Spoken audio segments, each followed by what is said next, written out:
Congratulations, you've reached the final module, which is really all about you.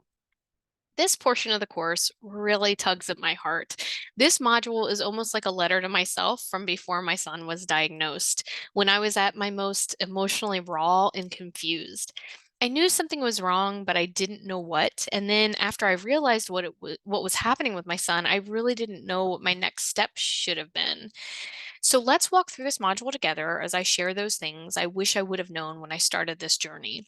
And listen, I know at this point you are probably sick of hearing my voice because we've been together for quite some time now. I just want to thank you for sticking it out with me and this course. I hope you have found value in what you've learned thus far. Let's go. There we go. Let me just make sure that you can see my screen. Okay, good. Sorry, let me move something. Okay. So, in a survey taken by 7,000 people over 5 years, Brené Brown and her team found that on average, people can identify only three emotions as they're actually feeling them. Those feelings are happiness, sadness, and anger. By comparison, there are 87 different emotions on this current slide. Side note, I know they're hard to read. This slide is less about the actual feelings that are listed and more about the fact that there's an overwhelming number of emotions that exist and have been researched. But if you are interested in getting the complete list, you can go to the link on the screen. You may be thinking to yourself, Megan, this is great and all, but what does this have to do with empowering me as a parent of a child who has dyslexia? A lot, actually. The first thing that popped into my head while mapping out this module was the sheer amount of feelings and thoughts that I had swirling around in my head while navigating this experience with my children and my husband. In her book, Atlas of the Heart, Brene Brown discusses the importance of building a vocabulary around feelings because without having that language, it's hard to process through that feeling or feelings in general. And if we can't process it, we can't cope with it. So, a deep appreciation for and understanding of what we feel and why is extremely beneficial as you embark on this journey. In this module, we'll dive into all the different domains of interpersonal health and wellness, and you'll understand each a little bit more. I think I said interpersonal, I meant intra. So inside in each of us, the health and wellness there. And you'll understand a bit more when we unpack them individually. But for now, I'm curious about how you are currently feeling. On this slide is a quote from Brene Brown's book, Atlas of the Heart. I found this quote apropos for our time together in this module, and it states, in a world where perfectionism, pleasing, and proving are used as armor to protect our egos and our feelings, it takes a lot of courage to show up and be all in when we can't control the outcome. It also takes discipline and self awareness to understand what to share and with whom. Vulnerability is not oversharing, it's sharing with people who have earned the right to hear our stories and our experiences. Vulnerability is not weakness, it's our greatest measure of courage. If you're like most parents I know, you're probably more empathetic with others than you are with yourself. I think as parents, we give all of our patience and grace to others, especially our children, but we never seem to give it to ourselves. In case no one has told you or given you the permission, please give yourself patience and grace. You're on a journey that has a lot of unknowns and concerns. There is no better time to be empathetic to yourself than right now. And when I say give yourself patience, I'm talking about actually giving yourself space and time to feel what you feel. Or if you're not even sure what you feel, take time to sit within the feeling, to give yourself a chance to identify it and name it. If you'd like, take a moment to pause the video and really consider how you feel.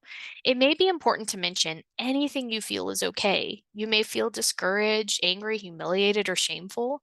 Conversely, you may feel relief, joy, excited, or curious. No matter what you feel, it doesn't say anything about who you are. Feelings are judgment free and value free, in my opinion. They just exist. They just are. But they can help us individually try to assess how we're doing as we venture through this journey. So use them as a tool to try to understand how you're coping. On the screen, there are a couple modules I would like to introduce you to. On the left-hand side is Maslow's hierarchy of needs. On the right-hand side are the 8 dimensions of wellness. You may remember my background in psychology and student development administration. When exploring a potential problem, challenge, an area of growth or change, I think it's best to do so holistically. As with any major life event, a dyslexia diagnosis brings with it unique challenges, and these challenges don't happen in a vacuum. I've been in the business of quote unquote people work long enough to know the needs of people don't fit into nice little boxes or on a list you can just check off. There are nuanced issues that can and usually do bleed over into many different areas of our lives.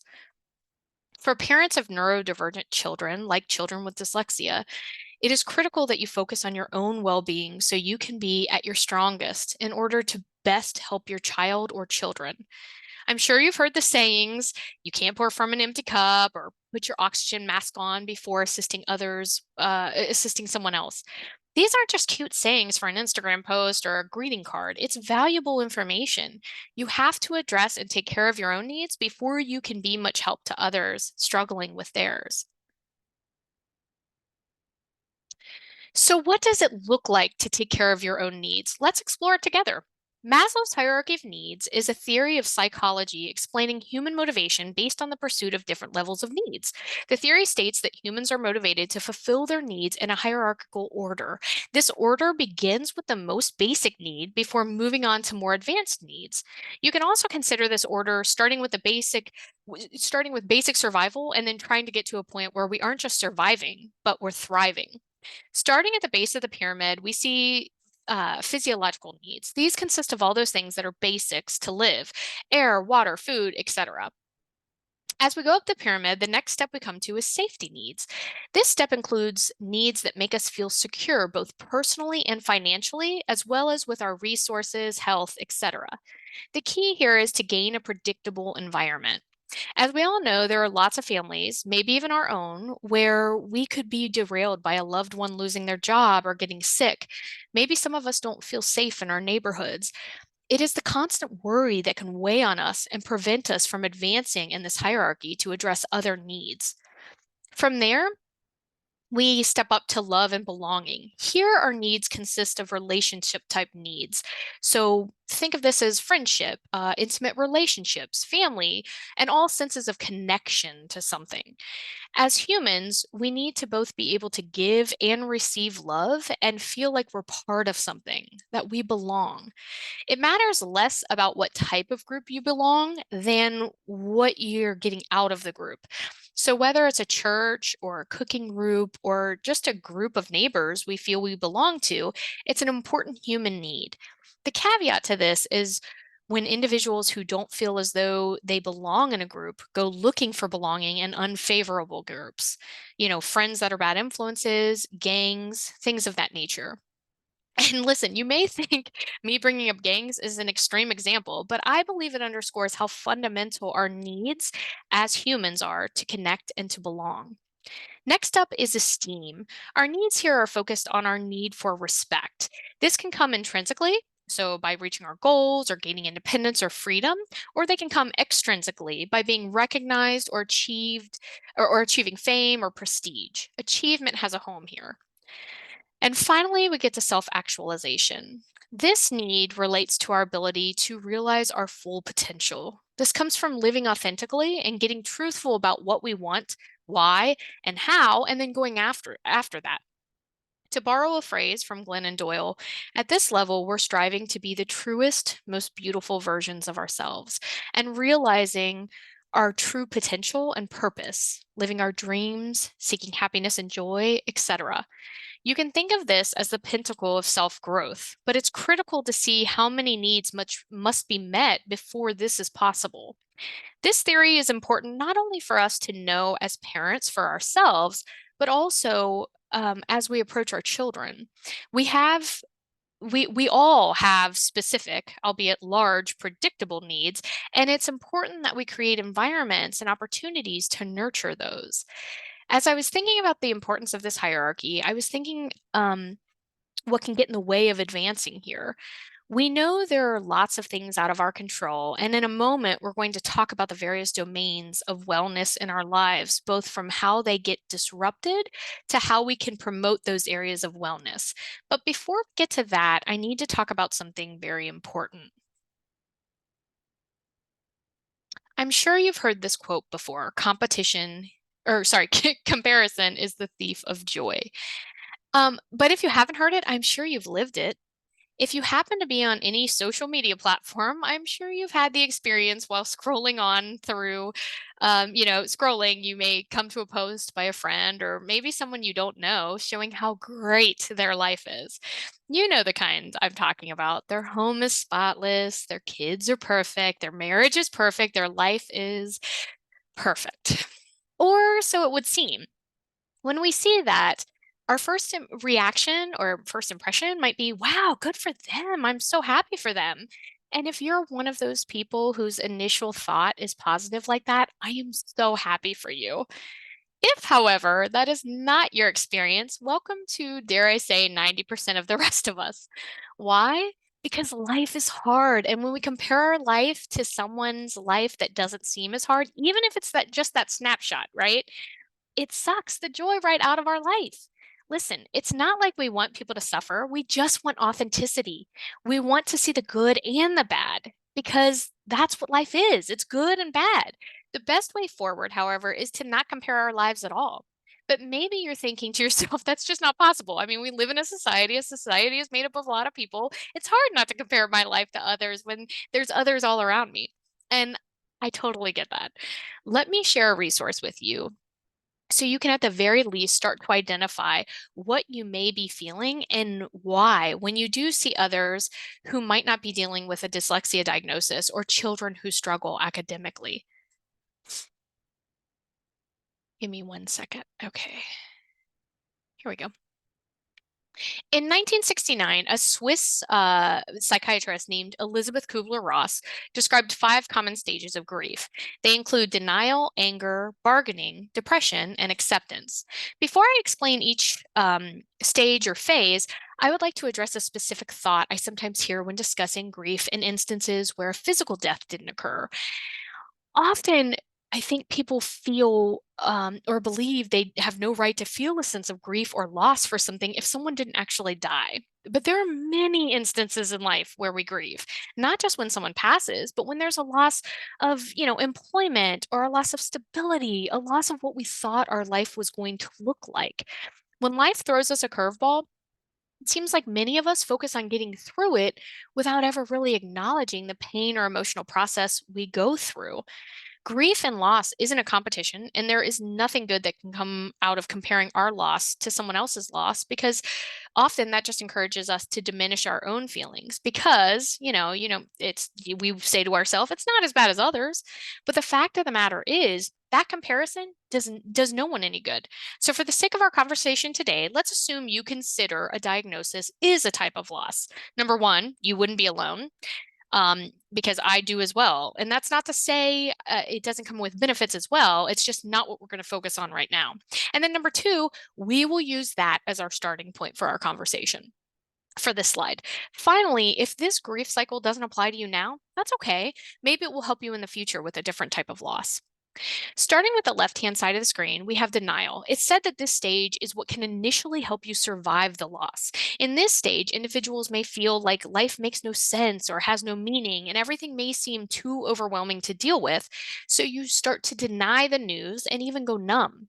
This helps us cope because instead of being completely overwhelmed with grief and feelings of loss, denial allows us to pace our feelings of grief. You can think of it as your body's natural defense mechanism. Basically, it's saying, whoa, I can't handle all of this. So you don't. Once the denial and shock start to wear off, the healing process can begin. The feelings you were once suppressing start to rise to the surface. Anger. This is the phase or stage where you may start to think to yourself, why me? Or life is no fair. You may find it incomprehensible how something like this could happen to you. Anger, while usually made to seem like an inappropriate or unhealthy emotion, is necessary. And just like any feeling, it shouldn't be stuffed away because that only makes it worse. You shouldn't feel shame for feeling anger either. A feeling just is. It's neither positive or negative. It's how we act due to our feelings that can make it, that can be positive or negative. During this phase, it may feel like you don't have as much grounding as you need. It's important to take time to feel what you feel within a safe space. And if you start to feel ungrounded or like everything around you feels like jello, like lacking structure or support, there's a relatively simple act you can do in the moment called 5, 4, 3, 2, 1. To help you remember this exercise, please put up your hand with all 5 fingers raised. So, in the moment when you feel untethered, focus on 5 things you can see. Noticing and naming things you can see really helps you to become focused on where you are in the moment. Now, put a finger down. Then you can focus on 4 things you can touch. Put a finger down. Focus on 3 things you can hear. Put a finger down. Focus on 2 things you can smell. And put a finger down. Focus on 1 thing you can taste. It matters less about the order and more that you are focusing on using all of your senses in the moment. So don't worry if you forget that if it's 3 things you hear or 2 things you hear. Just use all of your senses in the moment individually to ground yourself. Next up is bargaining. In this phase, you may try to negotiate with a higher power or even yourself to undo the loss. In this phase, you haven't fully emotionally accepted the loss, and you would do almost anything for it to be reversed or to go away. You may have thoughts that are what are referred to as if only thoughts, like, if only I would have done X, Y, or Z, this wouldn't have happened. The fact of the matter is, we can't go back and change anything. And most irrational thoughts that come up in this phase aren't feasible anyway. There's nothing you did or didn't do to get a dyslexia diagnosis. It just is. Depression. I know the word depression can bring up all kinds of images, thoughts, or feelings. When we're talking about a loss or grief, the depression stage often involves the reaction to the emptiness that the loss can create. We may not feel like ourselves, but we don't always have the words to know why or how we don't.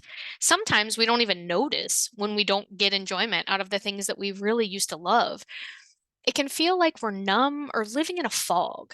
You may not want to be around people in this phase. It's important that you have someone in your life who cares about you and can support you when you don't feel like yourself. And I know that's incredibly hard as parents, especially single parents. But in these times, it's sometimes the only thing that can keep us going. And it's critical to know that these feelings won't last forever. Sometimes it's not until after we've gotten through this time or phase that we start getting enjoyment out of activities again, that we realize how we felt when we were going through depression or a downtime. And finally, acceptance. I read a great summary of this phase, and that this phase isn't about feeling like it's okay that I experienced this loss. It's more about, yes, I experienced this loss, but I'm going to be okay. In this phase, you may feel like your emotions are more stable. It may feel like the fog starts to lift, and you may want to re engage with friends again, or even make new relationships with others. You move on in a you move on in a new and different reality than before the loss. Kubler-Ross notes that these stages are not linear and some people may not experience any of them. Others might only undergo a few stages rather than all 5. It is now more readily known that these 5 stages of grief are the most commonly observed in the grieving process. Additionally, author David Kessler added a 6th stage to the traditional 5-stage model. And he called it finding meaning, turning your loss into more love than pain. And I think you'll find that through our time today, hopefully you will see that that love come through in some of the future slides that we're going to go through. And I think that, for this particular loss or a dyslexia diagnosis, it's critical to do that for our kids and ourselves, turning that loss into more pain, more love than pain, not more pain. Okay, what's next? There we go. I did want to share one other graphic, and I am sorry that it's so pixelated, but when I found it, I love it, and the source is down at the very bottom. When I said the stages of grief are not linear, this is what I meant. We almost never progress through the stages of grief in a nice, clean way. Grief is unpredictable. Many things can affect our process, triggers, our coping strategies, where we are in our own lives and new meaning we make out of new experiences and knowledge we gain. So instead of a clean, predictable experience, we may have a little bit of everything wrapped up into one. And that is okay, meaning that that's normal. So again, give yourself patience and grace as you go through this process. Okay, and now I'd like to discuss the dimensions of wellness. A big event like a dyslexia diagnosis is almost like a ripple that can touch lots of areas of our lives and our children's lives. By learning to cope in healthy ways, not only do we help ourselves, but we also help and teach our children how to be strong, resilient, and healthy and how they cope with any big life event as well. I'm so sorry, that just jumped forward. There we go. On the screen are 8 dimensions of wellness. In addition to being pretty to look at, it's extremely functional as we consider the human experience. This becomes even more critical for anyone experiencing something that is big or something we've never experienced before. Why? Because we are holistic individuals. We are multifaceted. We aren't robots that malfunction and you test to see which part is broken. Each of us is a person that has many needs that we try to neatly categorize like what you see on the screen. But at the end of the day, if there is a situation that upsets one aspect of our wellness, more often than not, it will upset the other dimensions as well. The reason I wanted to use this particular model to organize this portion of our discussion is because often, I think especially as parents, we diminish or downplay our experience. We don't validate ourselves and our experiences. We are taught to suck it up and keep moving. I'm not saying there aren't experiences where this, it is what it is, perspective or approach can't be helpful.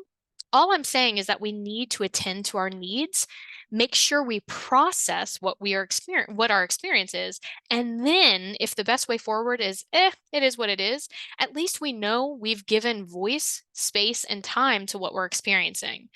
And by now, you know, if we don't give our needs, or rather unmet needs, space and time to be examined, we risk coming right back to the spot time and time again. In other words, you get stuck. We're going to go through each one and I'll share some of the ways you may experience or have experienced disruptions to wellness in each. But I'll also share some ideas of how you can foster growth in the individual dimensions as well. So, the first slide, for instance, we'll start with emotional.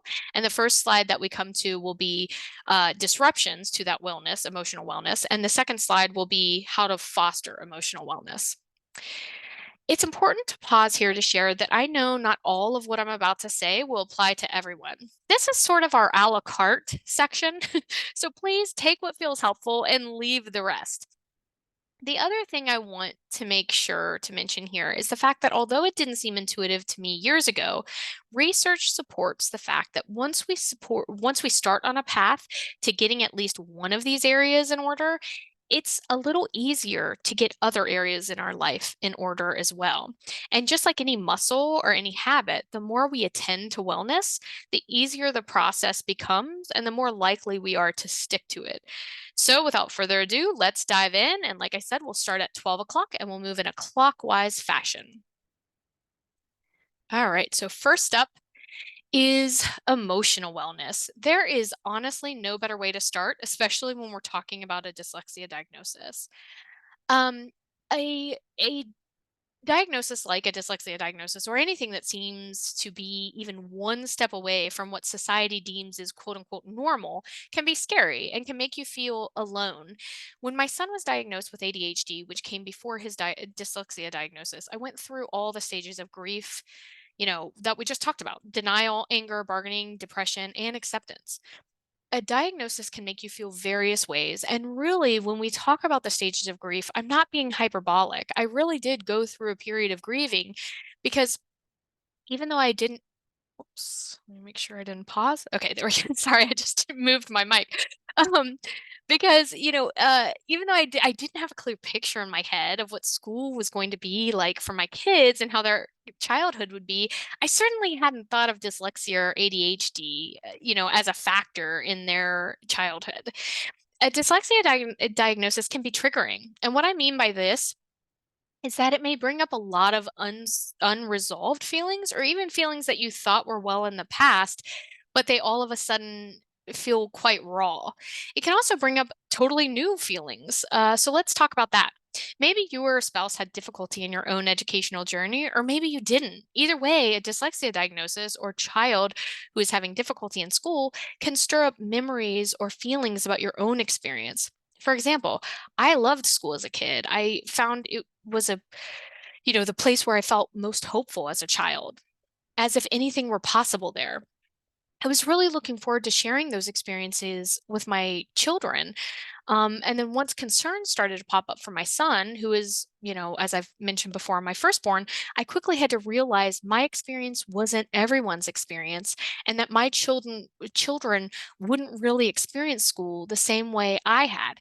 Conversely, maybe you know someone who, had a different experience than some where school wasn't a positive. And so them seeing their children go through that could be really triggering for them because it brings up all those same feelings of how hard school was for them.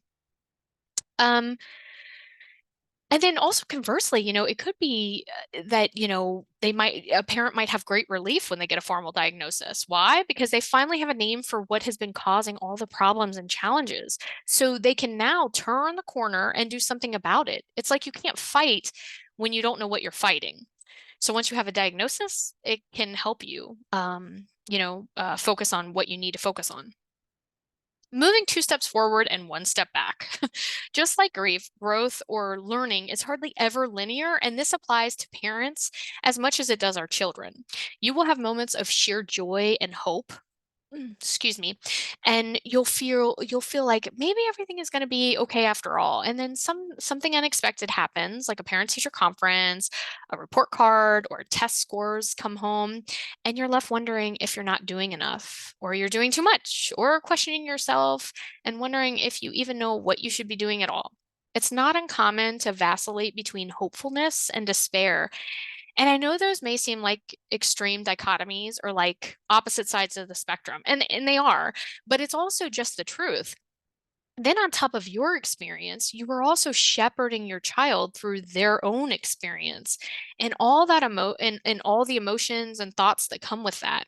Emotional labor, that is the work you put into carrying and holding someone else's heart and mind through challenging times, is extremely hard work. If you are currently in the throes of this right now, please give yourself all the grace you can muster because it is incredibly difficult to deal with your internal feelings and your child's. It's hard to recalibrate your thoughts and feelings as they relate to the here and now while also helping your child through that same process. Take a breath or several and find coping skills and strategies because you will need them. Just trust me on this. Okay, so speaking of coping skills, let's talk about things that can foster emotional wellness. I'm not going to read each of these because I know you can, but there are a few I would just want to point out. Number one, I think this is worth repeating. Feelings just are, and every feeling is okay. Make sure to take time for yourself. If you are into meditation, fantastic. If you aren't, start by just giving yourself a very small window of time each day to quiet your mind. Laughter really is the best medicine. At times, it may seem like there's nothing to laugh about, but the funny thing about life is that you'll always find what you look for. So try to find something funny. Practicing gratitude is the single best item on this list. I can't think of anything that has changed my life as much as gratitude. I forced myself at the end of the day, as I was laying down ready to fall asleep, to list 1 to 3 things that I was grateful for each day. I was told not to repeat any of them day to day. So while it's easy to say I'm grateful to have a roof over my head and food to eat, and those are great things, it forced me to think about all kinds of things I was grateful for. And I meant it about life showing you what you're looking for. So you can either be looking, for the other shoe to drop, or you can be looking for things to be grateful for, and you'll find it either way. That's kind of the funny thing about life. We wrap up the list with being kind to yourself. I think we can all benefit from that, as well as being kind to others, because believe it or not, most of us are doing the best that we can, even if it doesn't seem that way.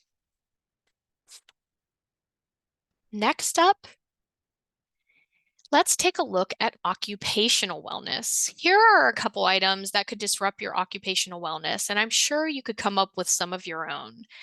Taking excessive time off work is extremely difficult because, especially if you're an hourly worker, some bosses don't really care if you need the time off for your family, which can then be stressful on your family and other domains of your wellness. And it's hard to focus on work when you're worried about your children or your child. Okay, so what are some ways that we can foster wellness? On the flip side, these are ways that we can foster wellness. Okay, so let's see. Sometimes we make choices based on what we want. Other times we make choices based on what we don't want. And if you are in a job that doesn't care about you or your wellness, maybe it's time to consider looking for a new job. Oftentimes, a dyslexia diagnosis brings with it clarity of what is truly important. Of course, a paycheck and your livelihood is important, and most jobs offer that. But a lot of jobs also also care about you as a person, and that's worth finding as well. And I'm not saying this lightly about, maybe looking for a different job that actually can give you the flexibility that you need while you're trying to help your child through this arduous, difficult journey. I actually am doing that. So I'm living what I'm telling you. I'm becoming a tutor. Or I am a tutor actually, and quitting my full-time job. On this, there are some areas to foster occupational wellness that aren't specific within a context of being a parent of a dyslexic child. I just found them helpful in general from UC Davis. As we progress, now we're looking at the intellectual dimensions of wellness. As someone who was completely stumped about dyslexia, I had a huge learning curve to try and learn as much as I could as quickly as I could. I'm proud of you for taking a huge step and investing in your intellectual wellness by learning in this course. It's not easy to have tons of information thrown at you like this. The second bullet is one of the most challenging, not only for parents, but also for teachers and schools you work with. There aren't a lot of people who have been taught the correct way to teach students with dyslexia, so it can be hard as a parent to know if you're learning the right information to help your child most efficiently. In this journey, you might find that your head and heart may be at odds at times. It's hard to know what you should listen to because sometimes our fear for our children's experience may hinder our ability to think clearly. Some ways to foster wellness in this area are to be open minded. When I first realized my son was dyslexic, I immediately sought out people who I openly referred to as smarter than me on the subject, which included lots of people. I don't know what I didn't know. So I had to ask all kinds of people all kinds of things. And in a world where we are made to feel pressured to know everything, it's freeing to say, I don't know anything. Start from there and build however you can. Do not feel guilty for things you don't know. There are lots of things I still don't know about dyslexia. I'm always learning new things. When we think of environmental as a dimension, I want you to think about the physical space around you and how it aids in your overall wellness or disrupts in your wellness. I have a feeling most people, if asked, do not consider how their home and how it is filled or decorated affects their well being. But your environment does affect how you feel. For me, before we had a diagnosis, we tried all kinds of things to help my son learn to read. So if you come to my house, even today, I'd have no less than 3 reading programs to show you.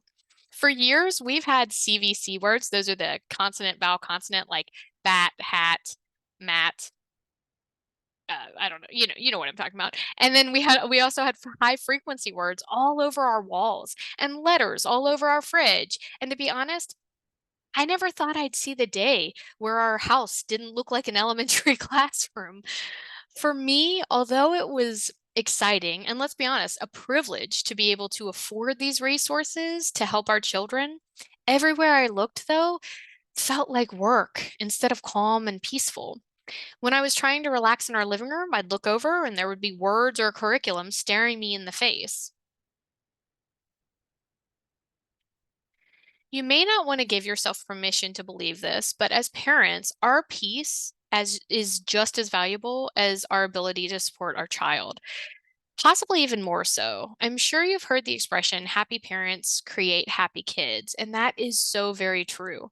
I encourage you to take a look around and see if there are ways you can create a home that supports you and gives you a positive sense of well-being, not stress, obligation, or work. And this includes clutter. I know. I have the same piles as you do. I'm far from perfect, and here I'm just the messenger. Please don't shoot me. Don't neglect how important it is to get outdoors. Walking in nature can have calming effects and can help clear your mind if you feel overwhelmed. To be outdoors, you hopefully will also be unplugging from technology. I know we all have heard it before, and there is a reason we keep hearing about the benefits of unplugging from technology. So log off and take some time for yourself. Also, I wasn't sure if the final bullet should go in this section, but as I considered coping skills that I have learned throughout the years, one of which is to help others. Often, when we feel stuck in a woe is me kind of pity party of sorts, which is easy to do when you're going through a lot, it's best to do something, anything really, to get you thinking of others so that you get out of that mindset. There have been years of research on the effects of giving rather than receiving help, which is why I added this bullet here. While you can help anyone you want or any cause you want, I added this bullet as I was thinking about helping my own community. This is a twofer in terms of helping your overall wellness because you are helping others and you're also doing so within your community. So you can see a direct and valuable link between you and your environment. This may be controversial, but I refer to dyslexia as a privileged disorder. And what I mean by that is if a child struggles to read and parents don't have resources, that includes time, money, or experience to put behind their suspicions, their child will probably go without a formal diagnosis and or interventions they desperately need. I 100% believe dyslexia is a social justice issue. I think there are far too many children going undiagnosed, and it's a problem. I digress. The financial impact, if you suspect your child is dyslexic, is definitely in my top five list of things people don't realize if they are on the outside looking in or if they aren't familiar with dyslexia. There is a huge financial burden placed on parents and caregivers of children with dyslexia. Even to get a diagnosis, as we discussed earlier, it can be an extremely costly endeavor. Or to be completely honest, a cost prohibitive experience. So much so, there are families that have to go without. Because as we've talked about earlier, there aren't many people in the school, if any, who can actually or will actually diagnose dyslexia. Additionally, any remedy that is worth doing with your child is an investment and at times extremely costly. That's if everything goes right. But what if the program or tutor you start with doesn't work out and you have to buy a different program or get a different, more costly tutor? Costs add up quickly. Our financial wellness and health has a huge effect on our overall health because there aren't many security nets in place to support us if we fall on hard times. So, all this to say, I get it. I see the struggle. I'm a part of it too, and it's hard. If you are feeling overwhelmed, you're not alone. Okay, so what are some ways to foster financial wellness? I have to be honest, UC Davis's list to wellness has been spot on for most of the ways to foster wellness. However, there wasn't much to salvage on the list that they had, so I scrapped it completely. I opted instead to share things that have helped me, um, not only when we faced a dyslexia diagnosis, well, two actually, but before then, when my husband and I were extremely frugal. We still very much are, but there are times when it was much tighter than it is today. If you're trying to get your child evaluated, check with the school to see what the evaluation process looks like. Even if it doesn't result in a diagnosis, often if they find issues with decoding or fluency that point to dyslexia, you can still get interventions that may be helpful. You can also check with your health insurance to see what your benefits will pay for. If you can't afford a tutor, uh, you can lean more on the school to do more for your child. If you're at a public school, the school must provide what is called a free appropriate public education, or FAPE for short, FAPE. And arguably, if your child isn't learning to read, that's not an appropriate education. I think anybody could argue that. If you can't afford a tutor, but you're interested in tutoring your child, there are programs to do just that. And often the resale value of these programs, as long as they're the ones we discussed earlier, are extremely high. So they have to be like an OG based program. And what this means is often you can buy one level, sell it back, and then use that money to get the next level. This is the route we went when I did the math on how much an OG tutor would cost me. And when I considered I'd have to pay twice for a tutor twice, once for both children. This process proved to be invaluable because I found my passion in tutoring, and the rest is history. The next bullet I know we've all heard before, but consider starting with small changes that will add up over time.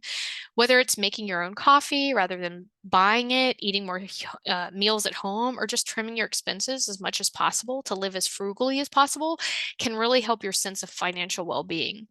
As I tell my kids, almost every decision comes back to basic math. I don't make any changes to policies like health insurance, life insurance, car insurance, or even our entertainment sources like streaming services without first thinking about the math. That means I consider most things in our life through the lens of a cost benefit analysis. I also think about how many hours I'd have to work to afford certain things. It's not as hard to say no to new purchases when I realize I'd have to work several hours to get them. Above all, I follow budget-friendly social media accounts. We are who we are around, like, birds of a feather kind of experience. So it helps me to live the life, or reminds me of the life I've worked hard to have, which is more of a minimalist existence. It doesn't work for everybody, but if it works for you, it's a great resource. This may be one of the harder dimensions that we discuss. I think as a parent of children who are very bright but struggle academically, it's hard to find parents who truly get what my husband and my experience is truly like. What I mean by that is that if you don't parent a child whose homework takes 3 to 5 times longer than other students, you wouldn't understand just how much of a challenge it is, or how much schoolwork can interrupt the rest of our lives. In my experience, there weren't very many people who understood or could relate to my experience as a mom to neurodivergent kids. This is even after knowing the other parents were very understanding, but it's hard to completely understand the challenges or the strengths unless you're in it all the time. I found that I often wondered what other parents' experience was with their kids' educational experience. Although I hate to admit it, I wondered if there are parents who actually look forward to school each year, or don't dread opening report cards or state tests. Or even wilder still, what does it feel like to have kids who can go to school, do school, come back from school without any issues? Are there parents who can get to walk around with heads that aren't filled with, I wonder if X, Y, or Z would be a better addition to my child's IEP? Are there parents who don't go looking for the newest research on reading? What has come out of this experience, at least for me, is that once again, that quote is real. Comparison really is the thief of joy. I want to be 100% honest with you. The truth is, I don't have concerns about my kids when they become adults. I know they are extremely bright, funny, interesting, curious, all those things that, in my opinion, make amazing adults and people I would personally want to be friends with. What I worry about is that they won't survive K-12 and keep their amazingness intact, that our achievement oriented culture will make them feel less than, that the limiting boxes that exist for our kids in K-12 may make them dim their lights, my children's lights. And that's what keeps me up at night. And finally, another disruption that may exist in the area of social wellness are jokes about dyslexia. People who may transcribe a letter here or there when, writing an email, and then make a joke about how their dyslexia is acting up, which negates the actual struggle. Or possibly worse yet, people in your life who treat dyslexia as if it's not real or isn't as hard as it is. These are the disruptions to social wellness. Now let's talk about ways to foster emotional wellness. Sorry, social wellness. These are general ways to foster wellness, but I didn't see a need to edit them. Parents of children who struggle academically may have many of the same social needs as anyone. You need to find your tribe, so to speak. Find those like minded parents who have similar struggles. It feels good to be around people who understand what you're going through. It makes us feel less alone. Taking the time to bask in the strengths of dyslexia, or more importantly, strengths of your child that may have nothing to do with their dyslexia, instead of living in the challenges, is also a great way to foster social wellness because more often than not, you'll be encouraging those strengths. So you may get out and find parents of other children who excel in arts, robotics, gymnastics, dancing, singing, etc. Things that have little to do with academics, but have a lot to do with supporting well rounded young people. Stay in contact with those friends and family who are supportive and who you know you can lean on, or they can lean on you so you can enjoy helping others if that's what feeds you. Above all, make sure you are finding people who understand what you're going through. Early in my process, I found a lot of those individuals online in parent Facebook groups, tutor groups, and content creators who were dyslexic. It made me feel less alone. I know it may seem wild to think being a parent to a child with academic challenges would affect us physically, but that's exactly what it does. We're not just compartmentalized robots, we're people. And if there's a disruption to our wellness in one area, it will and does ripple out to other domains of wellness. Stress. It is stressful to worry about your child. All parents worry, right? But being a parent to a child who is neurodivergent is different. Most parents don't worry about IEPs, the science of reading, finding the right tutor, making sure the school is helping their child, etc. Most parents don't have the same worries that you have. Time. Just like time is hindered for our kids, it can also start to be hindered for us. For example, finding time to work out, finding quote unquote me time, good sleep habits, etc. Because homework can bleed into me time, chores, dinner, etc., weekends might become the time of the week you can try to catch up on errands or other things you can't get done during the week after school or school work because you have homework. Um, Oh, sorry, after school or work because you have homework. And then prioritizing your physical wellness is often a challenge in and of itself, which is why I added it to the disruptions to wellness side. As parents, we think being self-sacrificing is the best way to prove how much we love our children, but trust me, you are the best parent when you take care of your needs as much as you take care of your children's. Putting yourself first is the only way to truly make sure you are the best you for your child or children. So, what are some of the ways to foster physical wellness? Finding time to move your body is a great way to foster physical wellness. And if you can do it in nature, even better. If you're worried about this movement getting in the way of homework or help you need to give your child, often we think better once we give our brains more oxygen. So get out, even if it's with your child, and you can use that time to bond, relax, and enjoy, or even start to plan the work you have to do later, unless that creates more stress for you. So, if so, choose to use the time wisely. Even a little bit of movement is better than none. Remember that. Even a little bit of movement is better than none. I remind myself of this on those days when, you're going to the grocery store and the parking lot is full. I reframe the experience and think to myself, good, I'll get some extra steps on my way to the store. I know it seems silly, but most bad experiences are good experiences when properly reframed. Spiritual. I'm not going to dwell too much on this dimension of wellness because it's such a deeply personal series of beliefs, values, morals, ethics, and for some, an organized religion that influences this dimension. Suffice it to say, going through an experience like dyslexia or a dyslexia diagnosis might stir up feelings of what did I do to deserve this? Or what did my child do to deserve this? And we know more about these feelings because we've reviewed the grief cycle earlier. Maybe within your spiritual dimension of wellness, you may worry if your most trusted confidants within this dimension will be supportive of what you're going through. And here are some ways to foster wellness in the spiritual dimension. Meditating, we talked about this earlier, or practicing mindful relaxation, practicing self-acceptance. If you're religious, maybe you turn towards your church for more support. Maybe you find the support that you are hoping for right in your own, church or synagogue. Also, being curious. If something happens that makes you feel even the slightest bit curious, take a moment to explore that experience a little bit deeper. I was told oftentimes when we get out of our comfort zone, instead of judging it, like, well, why did they do that? Or why do I feel this way? Just get curious about it. And then also, if you're not sure if your current religious faith aligns with your values, find one that does. Okay. At the end of the day, you are doing so much for your child, but you can't pour from an empty cup. Taking care of yourself isn't selfish, it's a labor of love. So you can be present and help your child when they need you. So I hope you take all the dimensions of wellness seriously and turn to the ways to foster those areas when needed.